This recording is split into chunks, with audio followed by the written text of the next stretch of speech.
મિત્રો આ મોય દાંડી રમે છે કઈને કઈને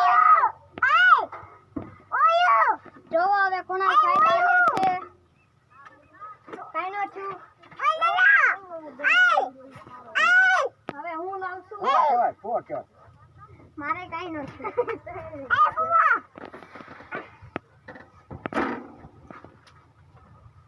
હવે આ ડાલે છે એને કાઈનો છું પાછો કોણા લાવે છે હવે ને શું થાય જોવી ઈ હવે આંટવાનો લાગે છે જો આંટી ગયો પાકી ગયો છે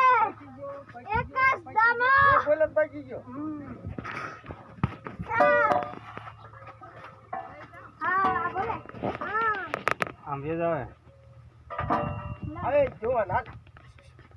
આપણે આવી જાય મારી મત આવે આંધી તો બોલા આમ ગયો હા એ ઘોંકો લગાડ